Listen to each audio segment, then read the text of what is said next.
Magandang gabi po, Sir Eric. Ako po si Edwin, dating sundalo noong taong 1987. Hindi ko na alam kung dapat ko pa bang ikwento ito pero simula nang mangyari ito, hindi na ako nakatulog ng mahimbing. Marami na akong napagdaan ng operasyon pero yung naranasan ko sa baryong yon iba. Parang hindi na tao ang mga nakasama ko doon. Ang kwentong ito ay nangyari sa isang baryong hindi nakikita sa mapa. Tinatawag ng mga lokal na baryo Luntian. Nasa paanan daw ng bundok, itom-itom, sa gitna ng kakahuyan at ilog na halos hindi madadaanan ng sasakyan. Noong Hulyo 1987, pinadala kami sa baryo para mag-monitor ng kilos ng mga rebeldeng nagtatago sa kagubatan. 5 kaming sundalo noon. Ako, si Sergeant Maniego, si Cruz, si Lopez, at yung pinakabata sa amin si Private Ramil. Lahat kami pagod, gutom at basang-basa sa ulan habang naglalakad sa makitid na daan papunta sa baryo. "Sir, baka pwede po tayong magpahinga muna sa unang bahay na madaan natin," sabi ni Ramil habang habol ang hininga. Tumango lang si Sergeant Maniego. "Oo, pero mag-iingat. Wala tayong kilala dito. Huwag basta papasok." Pagkalipas ng halos 30 minuto, may nadaanan kaming lumang bahay na yari sa kawayan at pawid. Mula sa loob may ilaw ng gasera at amoy ng sinaing. Sa sobrang gutom parang kahit sino sa amin ay gusto nang kumatok. Si Cruz ang unang kumatok. "Tao po, may sundalo po dito. Baka pwedeng makisilong." Lumabas ang isang matandang babae. Payat, nakaduster na kupas at may dalang lampara. "Ay, mga sundalo pala kayo? Pasok kayo, anak. Delikado sa labas ngayon." Hindi na kami tumanggi. Pagkapasok na amoy namin agad ang halimuyak ng nilulutong tinola. Ang babae ay nagpakilala bilang Aling Marita. May kasama raw siya sa bahay, ang pamangkin niyang si Lando. Isang binatilyong mga 17 taong gulang, tahimik at parang hindi komportable sa presensya namin. Habang kumakain kami napansin ko yung mga mata ni Lando. Lagi siyang nakatingin sa amin lalo na kay Ramil. Hindi ko alam kung bakit, pero may kakaiba sa tingin niyang yon. Parang gutom na gutom. "Salamat po, Aling Marita," sabi ko habang nilalagay ang plato sa mesa. Ngumiti siya. "Walang anuman, iho. Dito muna kayo magpahinga ngayong gabi. Madilim at mapanganib ang kagubatan sa labas. Maraming nilalang na hindi dapat nakikita ng tao." Nagtawanan sina Cruz at Lopez pero si Sergeant Maniego seryoso. "Ano pong ibig niyong sabihin, inay?" Tumingin si Aling Marita sa kanya. Mabagal ang tono. "May mga nilalang dito sa baryo. Mga hindi mo aakalain. Pero basta wag kayong lalabas kapag sumipol ang hangin." Tahimik kaming lahat. Nagtitigan lang kami ni Sergeant Maniego. Pareho kaming sanay sa mga kwento ng kababalaghan sa bundok. Pero hindi ganun kalalim yung kaba ko noon. Hanggang sa sumapit ang hating gabi. Habang mahimbing na natutulog ang iba, ako'y nagising dahil sa isang kakaibang tunog. Parang ungol ng hayop na malayo, pero matinis. Parang hinga ng tao na pinipigil. Sumilip ako sa bintana. Sa labas, may makikitang mga anino sa may gilid ng punong kahoy. 3 o 4 siguro. Hindi ko maaninag kung tao o hayop pero gumagalaw sila ng mabilis at palihim. Narinig ko si Lando sa may labas pabulong na nagsabi, "Huwag kayong lalapit. May bisita tayo sa loob." Napaatras ako sa bintana. Naramdaman kong may malamig na hangin na dumaan sa batok ko. Tapos biglang huminto. Dahan-dahan kong nilingon si Ramil sa katabi ko sa sahig. Wala na siya. Kinabahan ako. Tinapik ko si Cruz. "Pare, si Ramil. Nawala." Napabalikwas siya. "Ano?" Narinig namin bigla ang malakas na lagitik ng kawayan sa labas, kasabay ng sigaw ng isang tao. "Si Ramil! Sir, tulungan niyo ako, sir!" Sunod ay parang tinakpa ng bibig niya, tapos katahimikan. Lumabas kami ni Cruz at Sergeant Maniego. Hawak ang baril. Pero wala na si Ramil. Sa lupa may mga bakas ng dugo at kaladkad. Dinala siya sa gubat. Sigaw ni Cruz. Hindi tayo basta lulusong, sabi ni Sergeant Maniego. Nanginginig ang tinig. Maghintay muna ng liwanag. Pero si Aling Marita kalmado lang. Sabi ko sa inyo, huwag lalabas kapag sumipol ang hangin. Ngayon habang nakatitig kami sa kanya, ngumiti siya at doon ko nakita ang mga ngipin niya. Mahahaba at matutulis, parang sa baboy damo. Pagkakita kong ngumiti si Aling Marita, halos hindi ako makagalaw. Parang bumigat ang hangin sa loob ng bahay. Si Cruz naman ay dahan-dahang umatras habang si Sergeant Maniego ay tinutok agad ang kanyang baril. Ano ka, inay? Singhal ni Sergeant Maniego. Nanginginig ang boses. Ngumisi si Aling Marita. Mabagal at kita ko talaga na nagbabago ang itsura ng mukha niya.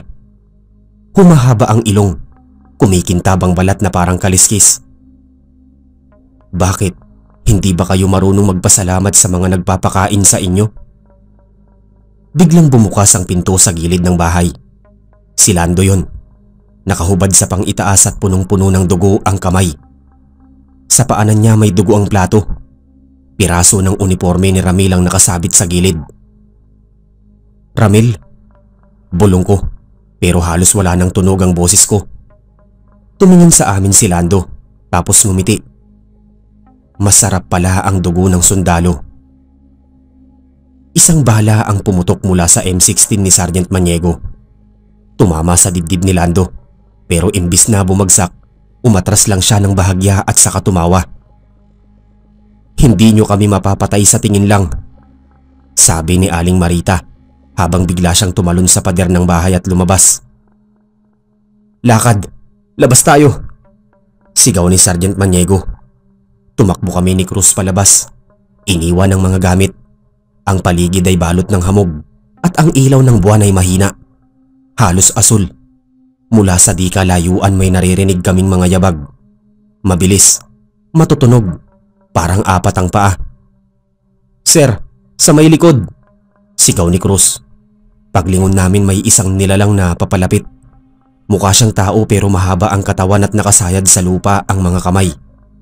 Ang dila niya ay sobrang haba, basang-basa ng dugo at kumikintab sa ilaw ng buwan. Aswang yan, sabi ni Sergeant Maniego. Nagpaputok kami ng sabay-sabay. 3 bala ang tumama sa nilalang pero hindi ito huminto. Tumalon siya at tinamaan si Cruz sa leeg. Kinagat at hinila sa madilim na bahagi ng kagubatan. Cruz! Sigaw ko habang hinahabol sila. Narinig ko ang huling sigaw ni Cruz bago siya tuluyang natahimik. Paglingon ko si Sergeant Maniego ay tinamaan ng matulis na bagay sa likod. Parang tinusok ng sanga pero kulay itim. Tumumba siya at nagdurugo at nagsabi, Edwin, tumakbo ka. Huwag kang lilingon. Gusto kong tumulong pero alam kong wala na akong magagawa. Habang tumatakbo ako sa madilim na daan, naririnig ko ang mga sigaw nila. Halo-halong tinig, halakhak at ungol ng mga hayop. Nakarating ako sa may ilog bandang hating gabi. Doon ako nagtago sa ilalim ng malaking bato. Halos hindi humihinga. Mula roon tanaw ko ang mga anino sa itaas. 3 nilalang na naglalakad. Dala ang bangkay ni Cruz at ng isa pang sundalo. Nang umalis sila, dahan-dahan akong umakyat sa kabilang pampang. Doon ko nakita ang mga bahay ng baryo. Tahimik, parang walang tao. Pero habang papalapit ako, napansin kong sa bawat bahay may mga nakasabit na balat ng hayop sa pinto. Ang iba balat ng tao. Naduwal ako pero kailangan kong tumuloy. Nakita ko ang isang lumang kubo sa dulo. May ilaw ng gasera. Dahan-dahan akong sumilip sa siwang ng pinto. Sa loob may 3 nilalang. Si Aling Marita, si Lando at isa pang matanda na tila pinuno nila. Nakita kong nakahiga sa mesa ang katawan ni Ramil. Hinahati nila gamit ang matalim na kutsilyo. Ang dugo niya, ihain natin sa ritual mamaya. Sabi ng matanda, kailangang may handog bago sumikat ang araw. Hindi ko na kayang tignan. Umatras ako pero nadulas ako sa putik. Isang sanga ang nabali. Biglang tumahimik sa loob. Narinig kong sabi ni Lando, may nakikinig. Dahan-dahan kong hinila ang baril ko, pero bago ko pa mailabas, may mainit na hininga sa batok ko. Kanina pa kita naaamoy, sundalo. Paglingon ko si Aling Marita na. Nasa likod ko, nakangisi. Ang mata niya pula at ang dila niya ay nakabitin hanggang dibdib. Sinubukan kong paputukan siya pero nahawakan niya ang baril ko at itinapon sa ilog. "Bakit ka pa tumatakbo?" sabi niya. "Isama mo na lang kami sa gera niyo. Mas madali naming tapusin ang laban." Itinulak ko siya at tumakbo ulit. Habang nagkakandara pa ako sa gubat, naririnig ko silang tumatawa. Ang mga halakak nila sabay-sabay, matinis, parang nanggagaling sa lahat ng direksyon. "Hindi ka na makakalayo, Edwin," sigaw ni Lando. "Kakainin ka rin namin bago sumikat ang araw." Hindi ko na alam kung gaano ako katagal tumakbo. Basta ang alam ko, nakarating ako sa isang lugar na may abandonadong kubo. Doon ako nagtago hanggang mag-umaga. Paglabas ko, wala na ang mga nilalang. Ang paligid ay tila tahimik na ulit. Ngunit sa lupa sa harap ng kubo, nakita ko ang mga damit ni Cruz at Ramil. Punit-punit at may bakas ng dugo.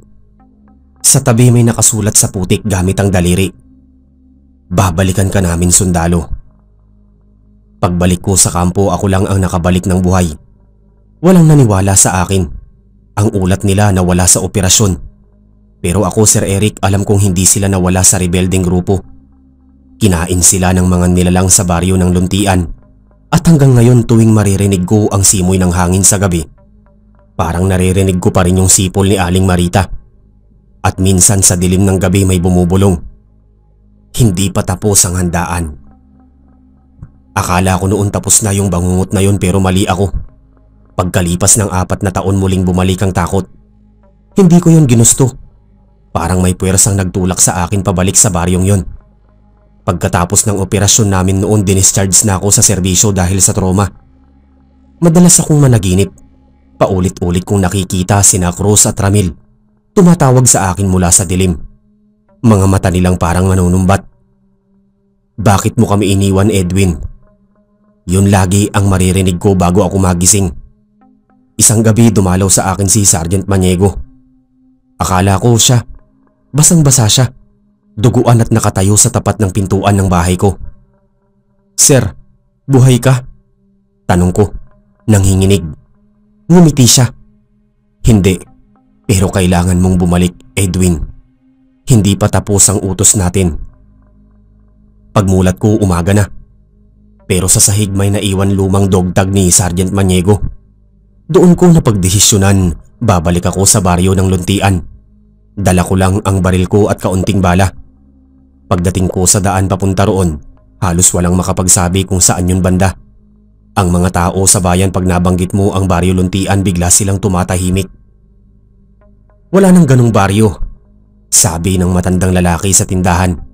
"Nasunog lahat yun, 3 taon na ang nakalipas. Wala nang nakatira doon, iho." Pero kilala ko yung daan. Kilala ng pa ako yung bawat hakbang. Pagdating ko sa dating tawiran ng ilog, halos wala ng tubig. Parang tuyot na, pero may amoy pa rin. Amoy ng lumang dugo at nabubulok na laman. Pagsapit ng dapit hapon, tanaw ko na yung lumang bahay ni Aling Marita. Ang dating kubong yari sa kawayan, ngayoy sira-sira na. Pero may ilaw pa rin sa loob. Kulay dilaw. Mahina. Parang gasera. Tahimik akong lumapit. Habang papalapit, narinig kong may kumakanta sa loob. Isang boses ng babae. Pamilyar. "Dandansoy, bayaan ta ikaw." Biglang nanindig ang balahibo ko. Si Aling Marita yon.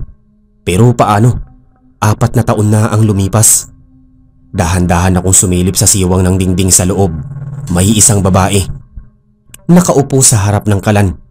Bata siya, mga 30 anyos siguro, at kahawig na kahawig ni Aling Marita. Sa tabi niya may batang lalaking nakatingin sa akin. Si Lando. Hindi siya tumanda. "Alam kong bumalik ka, Edwin." Yun lang ang sinabi ng babae nang hindi man lang tumingin sa direksyon ko. Nagulat ako. Paano niya nalaman na naroon ako? "Hindi mo kami tinapos noon. Dapat natapos na ang handaan." Biglang bumukas ang pinto at humakbang palabas si Lando. Nakangiti pa rin. Pareho lang ng anyo. Ang tagal mong bumalik, sundalo. Miss ka na namin. Tinutok ko agad ang baril ko. Hindi na ako takot sa inyo. Ngumisi siya. Hindi mo kailangan matakot, Edwin. Matagal ka na naming kasama. Pagkasabi niya noon, naramdaman ko ang malamig na hangin sa paligid. Ang mga puno sa paligid ng baryo nagsimulang gumalaw kahit walang hangin.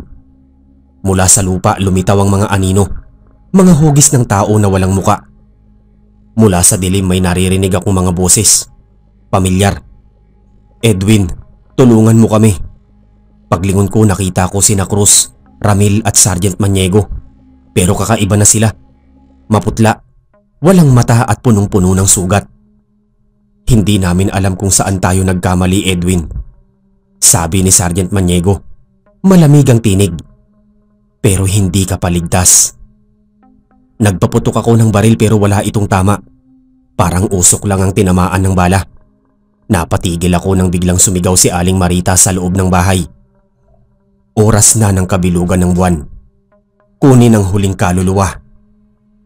Mula sa lupa may sumabog na apoy, na asul.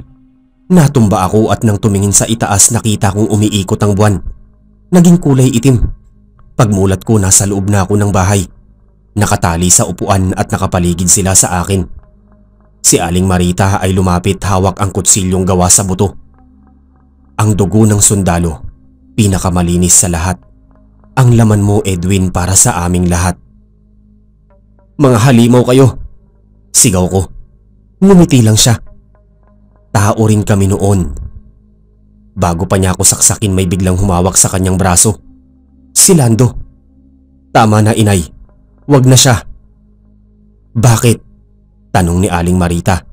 Galit. Dahil siya ang pinili ni Itom-Itom. Siya ang bagong tagapagbantay ng baryo. Napahinto ako. Anong ibig mong sabihin? Tanong ko. Ngumiti si Lando. Lumapit sa akin at nilagay ang kanyang kamay sa noo ko.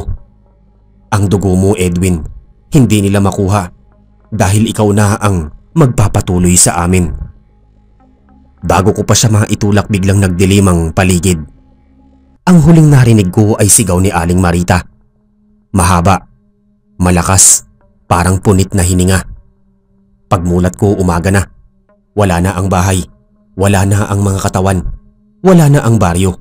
Nasa gitna ako ng damuhan malapit sa ilog na tuyot. Sa tabi ko may nakasulat na naman sa lupa. Bantayan mo sila, sundalo. Pag uwi ko sa bayan nakita ko ang sarili ko sa salamin. May marka sa liig ko, parang bakas ng kuko. Simula noon hindi na ako muling nagkasakit. Hindi rin ako tumatanda ng husto. Tuwing kabilugan ng buwan naririnig ko pa rin ang sipol ng hangin. At minsan sa gabi may kumakatok sa pinto. 3 beses lang. Pagbukas ko walang tao pero sa lupa may mga bakas ng paa. Mga paa ng tao o baka hindi na talaga tao. Pagkatapos ng gabing yon halos 1 linggo akong hindi makatulog. Laging sariwa sa isip ko yung huling eksena sa baryo. Ang apoy na asul, si Lando na hawak ko ang noo, at ang boses ni Aling Marita na parang may sinisigaw mula sa ilalim ng lupa. Simula noon hindi ko naramdaman ang gutom. Hindi rin ako madaling mapagod. Parang may kakaibang lakas na dumadaloy sa katawan ko. Pero kasabay nun lagi kong naririnig ang mga bulong sa paligid. Bantayan mo sila. May mga bagong dumarating. Ang dugo, Edwin. Huwag mong hayaang masayang. Noong una akala ko epekto lang ng trauma. Pero isang gabi habang naglalakad ako pa uwi, may naamoy akong kakaiba. Amoy ng dugo na sariwa. Hinanap ko kung saan nanggagaling. Hanggang makita ko ang isang lalaki sa gilid ng daan. Sugatan. Humihingi ng tulong. Kuya, tulungan mo ko. Sabi niya. Nanghinginig. Nilapitan ko siya pero habang papalapit ako unti-unti kong naramdaman ang init sa loob ng dibdib ko. Parang gutom. Parang kailangan kong malasahan ang dugo niya. Tumakbo ako, Sir Eric. Takot na takot ako sa sarili ko. Sa unang pagkakataon natakot ako hindi dahil sa mga nilalang sa baryo, kundi dahil baka unti-unti na akong nagiging isa sa kanila. Lumipas ang ilang linggo bumalik ako sa dati kong trabaho sa probinsya.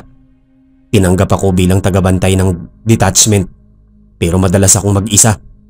Ayaw kong sumama sa operasyon. Ayaw kong lumapit sa mga tao. Isang gabi habang nasa duty ako, may dumating na matandang babae. Payat, nakabalot sa lumang saya at may hawak na bayong. "Anak," sabi niya, "may dala akong pagkain para hindi ka gutumin." Ngumiti ako pero may kaba sa dibdib. "Salamat po, Nay, pero bawal po dito ang outsider sa gabi." Ngumiti siya ng marahan. "Hindi ako outsider, Edwin. Ako si Marita." Napatayo ako agad. "Imposible yan. Wala ka na." Ngumisi siya. "Hindi mo talaga naiintindihan ano? Hindi mo kami pwedeng takasan. Bawat hinga mo, parte na namin." Napaatras ako. "Ano bang gusto niyo sa akin?" Tumingin siya diretso sa mga mata ko. "Gusto naming ibalik ang baryo. Kailangan namin ng bantay na tao. Ikaw yun, Edwin." Tumalikod ako at kinuha ang baril ko pero paglingon ko ulit wala na siya. Ang naiwan lang ay yung bayong sa mesa. Pagbukas ko, laman nun ay mga tuyong dahon at buto ng tao. Simula nun nagsimula ng mangyari ang mga kakaibang bagay sa kampo. Unang gabi may nawala na namang sundalo, si PFC Ventura. Nakita lang namin ang mga damit niya, basa ng dugo. May isa pang gabi, may narinig kaming kaluskos sa bubong. Pero pag akyat namin, walang tao sa lupa. Sa lupa lang may mga bakas ng paa, mahahaba at parang mula sa hayop. "Si Edwin," sabi ni Kapitan De La Cruz. "Parang may nilalang na umiikot dito gabi-gabi. Naririnig namin yung sipol ng hangin, tapos biglang may nawawala." Tahimik lang ako. Hindi ko masabi sa kanila na alam ko kung ano yung mga yon. Dumating ang gabi ng kabilugan ng buwan. Habang nagroronda ako, napansin kong maliwanag ang paligid, pero kakaiba ang liwanag. Parang mapusyaw na kulay asul. Ang mga puno parang buhay, gumagalaw kahit walang hangin. Biglang may bumagsak mula sa itaas. Isang katawan. Si De La Cruz, wala ng ulo. Napaatras ako. Pagtingin ko sa itaas ng puno, may nakasabit na nilalang. Babae, nakabitin sa sanga at kumakain ng laman. Nang bumaling siya sa akin, doon ko nakita ang muka. Si Lando, pero babae na. "Hindi ka pa rin tumatanda, Kuya Edwin," sabi niya. "Baka nakakalimot ka kung sino ka." "Hindi ako isa sa inyo," sigaw ko. Ngumisi siya. Bumaba mula sa puno. "Hindi mo kailangang tanggapin agad. Pero darating ang araw kapag nagsimulang sumakit ang sikmura mo sa amoy ng dugo. Maiintindihan mo rin." Tumakbo ako pero sinundan niya ako hanggang sa ilog sa likod ng kampo. Doon siya tumigil. "Hanggang dito lang ako, Edwin. Pero tandaan mo, babalik ang Baryo Luntian kapag handa ka na." Pagkasabi niya nun, naglaho siya. Kinabukasan walang naniwala sa akin. "Sir, baka bangungot lang po yan," sabi ng isa sa mga sundalo, "pero paano mo maipapaliwanag ang pagkawala ng dalawang tao at ang mga bakas ng kuko sa dingding at outpost?" Pinagpahinga ako ng opisina. Pinauwi sa bahay. Akala ko makakatakas ako pero nung gabi, nagising ako sa tunog ng mga yabag sa labas. 3 beses kumatok sa pinto. Pagbukas ko walang tao, pero may lumang dogtag sa sahig. Dogtag ni Cruz. Nang pulutin ko, naramdaman kong malamig na kamay ang humawak sa braso ko.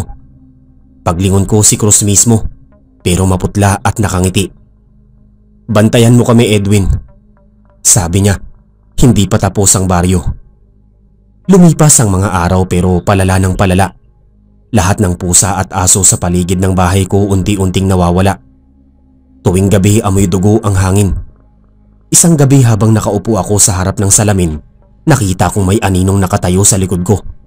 Si Aling Marita. Nakatingin lang. "Bumalik ka na, anak. Ang baryo ay naghihintay." Paglingon ko wala na siya, pero sa salamin nanatili pa rin ang refleksyon niya. Ngumiti siya tapos biglang nagbago ang itsura. Mataas ang ngipin, pula ang mata at kumikintabang balat. Mula noon hindi na ako tumingin sa salamin. Pagdating ng 3 buwan, hindi ko na alam kung tao pa ako. Madalas akong magising sa gitna ng gabi. May dugo sa kamay at damit ko. Minsan, Sa labas ng bahay, may mga bangkay ng manok o baboy na pira-piraso. Hanggang isang gabi may dumating na sundalo sa bahay ko. Bagong assign daw sa kampo. Sir Edwin, ako po si PFC Ocampo. Kayo daw po ang in charge sa sektor na to. Ngumiti ako pero may naramdaman akong gutom. Matagal ko nang hindi naramdaman yon. Habang nagsasalita siya, naamoy ko ang dugo sa balat niya. Mainit. Buhay. Sir, ayos lang po ba kayo? Tanong niya. Hindi ko na naisip, bigla kong nahawakan ng braso niya. Mahigpit at napasigaw siya. Sir, ano? Bago ko pa maituloy, natauhan ako at agad siyang binitawan. Lumayas ka na. Umuwi ka na. Tumakbo siya palabas. Nanginginig at sa loob ng bahay narinig kong muli yung boses ni Lando. Hindi mo na kayang itanggi, kuya. Nasa dugo mo na. Kinabukasan nawala si Ocampo. Pinagpaliwanag ako ng mga opisyal pero wala akong masabi. Hindi ko alam kung ako ba ang may kasalanan o kung may kumuha sa kanya. Ang totoo, Sir Eric, ayaw ko nang alamin.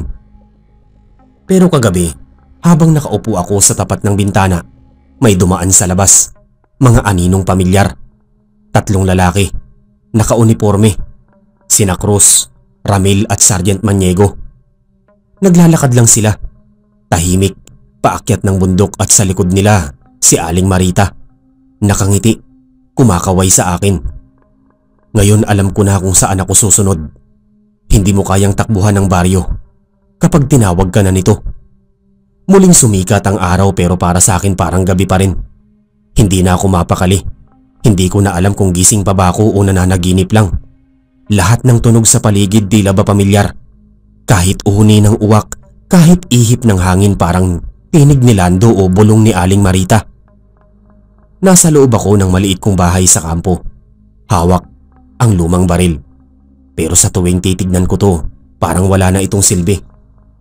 Para saan pa ang bala kung kalaban mo ay mga nilalang na galing sa dilim? Mula nang makita ko sina Cruz at Sergeant Maniego na naglalakad paakyat ng bundok, hindi na ako mapalagay. Alam kong patay na sila. Namatay sila sa mismong gabi ng operasyon sa Baryo Luntian. Pero kung ganon, sino yung mga nakita kong naglalakad kagabi? Gabi na naman. Malamig. Tahimik. Kinuha ko ang lumang itak ni Lando na naiwan noon sa baryo. Kinuskus ko yung kalawang sa dulo. Parang may kakaibang kintab na kulay itim. May mga salitang nakaukit sa tagiliran ng talim. Itom-itom. Bantay ng dugo. Hindi ko alam kung anong ibig sabihin nun pero tuwing hinahawakan ko nararamdaman ko yung lamig na umaakyat mula sa talim papunta sa braso ko. Kasabay nun sumisigaw na naman sa isip ko yung boses ni Lando. Kinabukasan maaga akong umalis. Hindi ko sinabihan ng mga kasama ko. Kinuha ko lang ang backpack, tubig at baril. Sumakay ako sa jeep patungo sa dulo ng kalsada, kung saan nagsisimula ang masukal na daan paakyat ng bundok itom-itom. Walang pumapasyal doon. Wala na raw tumitira sa paligid mula nang maglaho ang Baryo Luntian. Mahigit 10 taon na. Pero habang papalapit ako parang pamilyar ang paligid. Ang mga punong dati tuyo at sira ngayon ay berdeng-berde. May mga kakaibang kinang sa mga dahon. Parang may dugo na kumikintab sa sinag ng araw. Habang umaakit ako, naamoy ko na naman yung halimuyak ng dugo at yuta. Yung amoy na hindi mo makakalimutan kahit ilang taon na ang lumipas. Pagdating ko sa tuktok, tumambad sa akin ang lumang arko ng baryo. Kalawangin, pero malinaw pa rin ang nakaukit na pangalan. Baryo Luntian. Tumigil ako saglit. Parang may humahatak sa akin papasok at nang tumapak ako sa loob, biglang bumigat ang hangin. Tahimik pero ramdam kong may mga matang nakatingin sa akin mula sa dilim. Ang unang bahay na nakita ko ay yung bahay ni Aling Marita. Dati yung kubo na gawa sa kawayan pero ngayon mukhang bago ulit. Parang hindi nasunog noon. Nabubuhay ang baryo, Sir Eric. Nabubuhay siyang muli. Pumasok ako. Walang tao pero may mga kandila sa mesa. Sa gitna ng mesa may isang lumang bangang may laman na kulay itim na likido.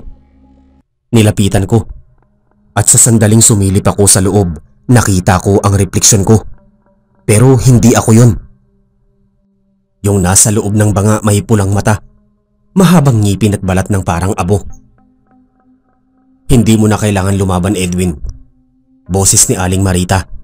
Paglingon ko naroon siya. Nakaupo sa silya. Suot ang lumang saya. Nakangiti. Matagal kitang hinintay. Sabi niya, matagal ka naming hinintay. Bakit ako? Tanong ko. Bakit ako ang pinili niyo? Dahil ikaw lang ang nakatawid. Ikaw lang ang nakaligtas sa apoy. Ibig sabihin, ikaw ang tinalaga. Para saan? Para bantayan ang hangganan ng ating daigdig. Ang daigdig ng tao at ng mga nilalang na katulad namin. Umiling ako. Hindi ako isa sa inyo. Ngumiti siya. Marahan. Parang ina. Hindi mo na kailangang sabihin. Ramdam ko sa dugo mo. Lando gave you the mark. Siya ang unang anak ng itom-itom. Ikaw ang pangalawa. Tumigil ang mundo, parang bumalik sa alaala ko lahat yung ritual. Yung asul na apoy. Yung haplos ni Lando sa ulo ko bago ako nawalan ng malay. Hindi mo ko ginamot noon? Sabi ko. Ginawa mo kong isa sa inyo. Ngumiti lang si Aling Marita. Ginawa kitang tagapamagitan. Tumayo siya at lumapit sa akin. Inabot niya ang kamay ko. Marahan. Halika anak. Panahon na. Hinawakan ko ang kamay niya. Malamig. Parang yelo.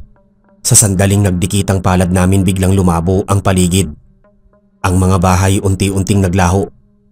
Nang bumalik ang linaw, nasa gitna na kami ng gubat. Sa isang malalim na hukay na may bilog na mga bato. Nandoon si Lando. Nakaupo sa gitna. Nakangiti pero may sugat sa dibdib. Kuya, sabi niya. Dumating ka rin. Lando, anong ginagawa mo rito? Tapos na ako sa tungkulin ko. Ikaw naman ang susunod. Anong tungkulin? Bantayan ng pintuan. Tumingin ako kay Aling Marita. Anong pintuan? Itinuro niya ang lupa sa gitna ng bilog. May maliit na bitak pero kumikislap na parang may apoy sa ilalim. Ito ang lagusan. Sabi niya. Dito dumadaan ang mga nilalang na galing sa dilim. Dito nagsisimula ang gutom at dito rin nagtatapos. Napaatras ako. Hindi ko yan trabaho. Sundalo ako. Tao ako. Ngumisi si Lando. Hindi ka na tao, kuya. Matagal nang hindi. At bago ko pa mapigilan, inabot niya ang kamay ko. Inilapat sa dibdib niya. Sa mismong sugat. Mainit tapos biglang kumalat sa braso ko ang apoy. Napayuko ako. Sumisigaw sa sakit. Pagmulat ko, nagdidilim ang paligid. Ang balat ko nagbago. Naging maputla. Nangingintab. Sa loob ng dibdib ko may kumakabog na hindi puso, kundi parang alon ng apoy. Narinig kong tumawa si Aling Marita. Ngayon alam mo na kung sino ka. Tumayo ako. Nanginginig pero matatag. Kung gusto niyo ng bantay, eto ako. Pero hindi ko hahayaang makalabas ang mga nilalang yan. Ngumiti siya. Yan din ang tungkulin mo. Pero tandaan mo, Edwin, hindi lahat ng aswang ay masama. Ang ilan, gaya mo, ay bantay ng balanse. Lumipas ang mga araw sa baryo pero parang isang gabi lang. Ang langit laging madilim at ang buwan palaging bilog. Araw-araw binabantayan ko yung hukay. May mga oras na maririnig ko ang mga ungol mula sa ilalim. Mga boses ng pamilyar. Mga sigaw ng mga sundalong matagal nang nawala. Minsan naririnig ko pa nga ang sarili kong pangalan. Edwin, tulungan mo kami. Gusto kong tumakbo pero alam kong hindi ako makakalabas sa baryo. Ang paligid parang paulit-ulit lang kapag tinatahak mo ang daan palabas, babalik ka rin sa gitna ng bilog. Hanggang sa dumating ang isang gabi na may huminto sa labas ng baryo. Isang sundalo. Bata. Marungis pero buhay. Sir Edwin, tawag niya. May nakarating sa kampo ng mga ulat. Nawawala na raw kayo.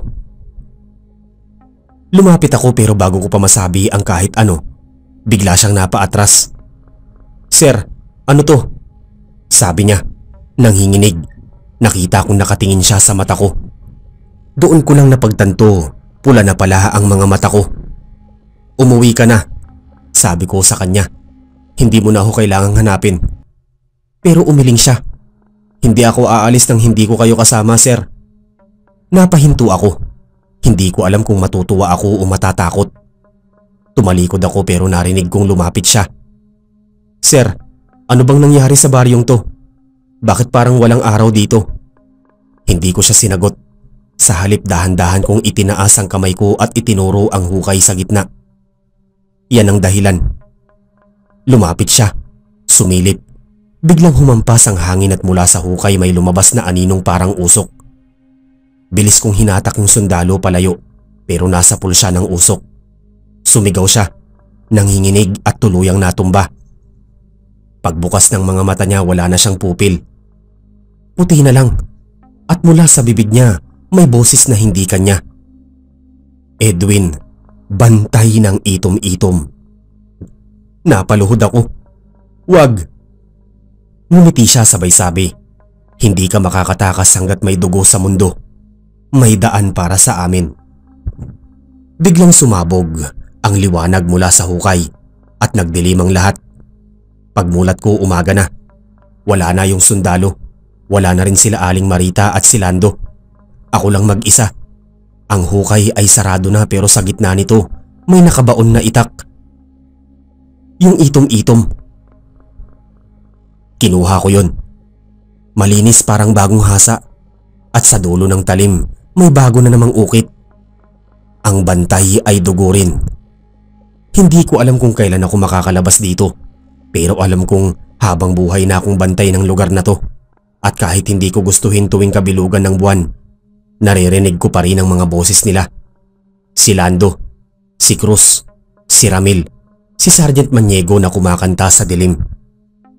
Balik ka, Edwin. Balik sa Baryo Luntian.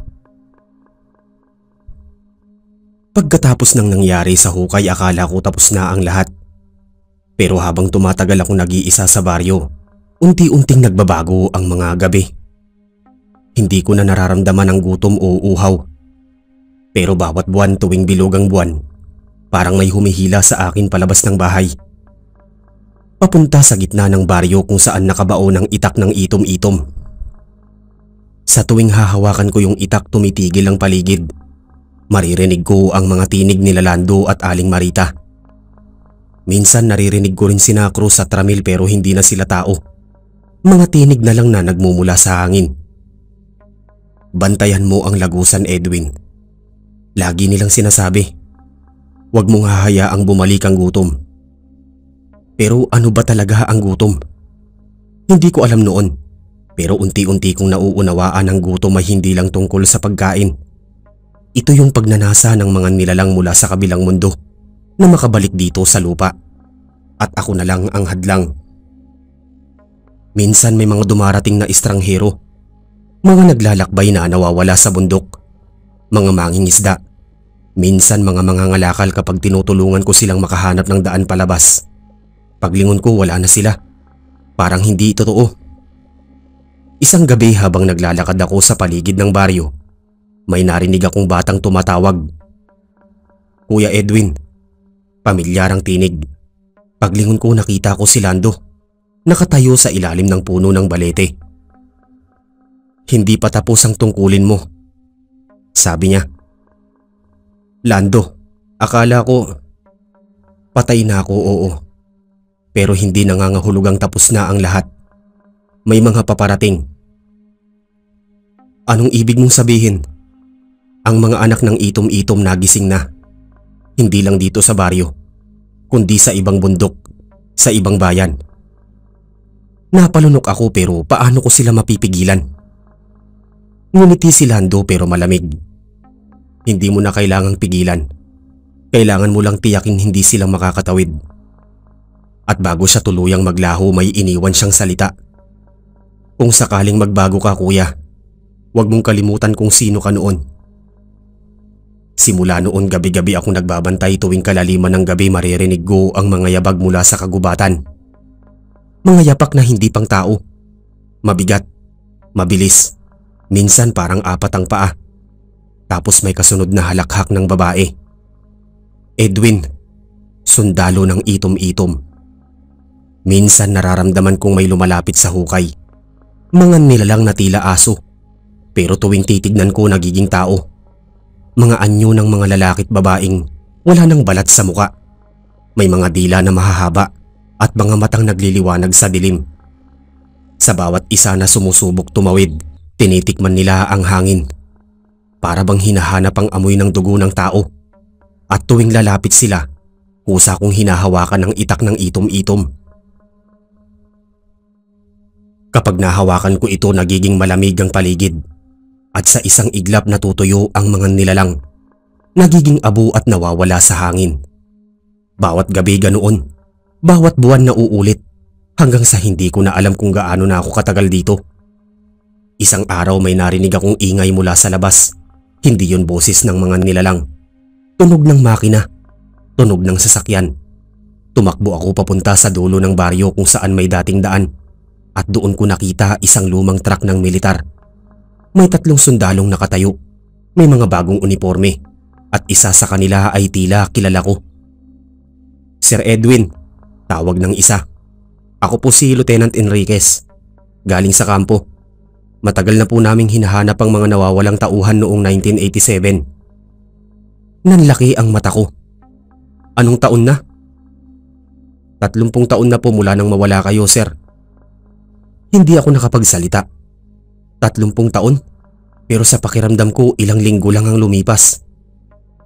Sir, sabi ng isa, may naiwang tala sa kampo. Ang pangalan ninyo kasama sa listahan ng mga patay sa Operasyon Luntian. Napalunok ako. Patay? Opo, sir. Nahanap daw noon ang mga labi ninyo. Pero tumigil siya, sabay abot ng isang lumang dog tag. Nakasulat doon, Edwin S. Mendoza. Parang biglang nawala ang lakas ko. Totoo bang patay na ako? Totoo bang matagal na akong nakalibing pero hindi ko alam? Bago pa ako makapagsalita, naramdaman kong kumikidlat sa langit. Umalingaw-ngaw ang tinig ni Aling Marita. Hindi ka maaaring umalis, Edwin. Lumindol. Ang mga puno sa paligid nagsimulang gumalaw na parang buhay. Ang lupa sa hukay bumuka. Sir, sigaw ni Enriquez. Ano to? Lumayo kayo, sabi ko, sabay hawak sa itak. Ngunit huli na. Mula sa hukay lumabas ang mga nilalang.